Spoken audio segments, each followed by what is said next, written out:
अवधूत चिंतन श्री गुरुदेव दत्त श्री स्वामी समर्थ महाराज की जय. स्वामी भक्त हो, आज आपण मानस पूजेचं महात्म्य ऐकणार आहोत. मानस पूजा जी परमेश्वराला अत्यंत प्रिय आहे. विभूती योगामध्ये परमेश्वर सांगतात की जे तुझं मन आहे ना ते मी आहे. असं म्हणतात की मन चंगा तो कटवती में गंगा. असं हे पवित्र मन, मग ह्या पवित्र मनानं केलेली पूजा अर्थात मानस पूजा ती परमेश्वराला अत्यंत प्रिय आहे. परमपूज्य श्री आनंद सागर अर्थात परमपूज्य श्री गोंदवलेकर महाराजांचे पट्टशिष्य, त्यांच्या जीवनातील हा सुंदरसा अलौकिक असा प्रसंग. परमपूज्य श्री आनंद सागर खोलीत रात्रभर जप करीत बसायचे. दिवसाही ते शक्यतोवर तिथंच बसलेले असत. एकदा डोळे मिटून ते शांत बसलेले असताना त्यांच्या सौ राधाबाई तेथे आल्या. थोड्या वेळानं आनंद सागर देहभानावर आले. तसे त्यांनी विचारलं, तुम्ही असे डोळे मिटून स्वस्थ बसलेले असता, काय करीत असता हो? तेव्हा आनंद सागर चटकन म्हणाले, अशानं मन शांत विचाररहित होतं. त्यांच्या साधन खोलीत रोज पहाटे सुगंध पसरे, कधी मोगरा, कधी पारिजातक, कधी चाफ्याचा. त्या सुगंधानं आजूबाजूचा परिसर दरवळून निघे.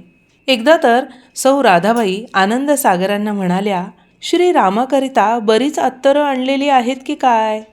ते नाही म्हणाले. पुढे त्या म्हणाल्या, आज सकाळी गुलाबाच्या फुलांचा सुगंध तर मंदिरभर पसरला होता. गुलाब फुलं आणली होती काय? होय. एवढ्या वैशाखात गुलाब कुठे मिळाले? राधाबाई कुतूहलाने खोलीत पाहू लागल्या. त्यावर पूज्य आनंद सागर हसले आणि पुढे त्या म्हणाल्या, रामाला वाहिले की काय, पण इथं दिसत नाहीत. आनंद सागर म्हणाले, मानस पूजेमध्ये वाहिले हो. आणि इकडे गोंदवल्यात श्री महाराज शेजघरात पहुडलेले होते. अंगावर शाल होती. तेवढ्यात दोन स्त्रिया दर्शनास आल्या. श्री महाराजांच्या पायावर डोकं ठेवण्यासाठी पायावरची शाल त्यांनी बाजूला केली, तर पायावर 2 टपोरी गुलाबाची फुलं होती. त्या दोघीही आश्चर्यचकित झाल्या. गोंदवल्यात भर उन्हाळ्यात ही फुलं आली कुठून?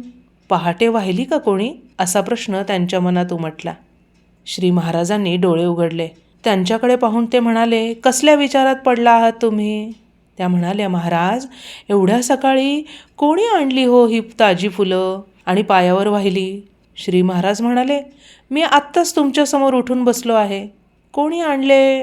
कोणीही आलं नाही. तरी आठवितो कोण आलं असेल. मग एकदम म्हणाले, आठवलं. थोडे थांबून गंभीरपणे म्हणाले, ब्रह्मानंद किंवा आनंद सागर यांनी मानस पूजा केली असेल हो. अशी ही मानस पूजा. तुम्ही असता एका ठिकाणी, तुमचे सद्गुरू असतात एका ठिकाणी, आणि तुम्ही केलेली मानस पूजा ही असते निर्गुणातली आणि ती सगुण रूपाने सद्गुरूंच्या चरणांवर जाऊन पोचते. हे सामर्थ्य त्या मानसपूजेमध्ये आहे. जसं जसं आपण मानसपूजा करत जाऊ, ती मानसपूजा फलद्रूप व्हायला लागते आणि सद्गुरूंच्या चरणांपाशी पोचते. श्री गुरुदेव दत्त.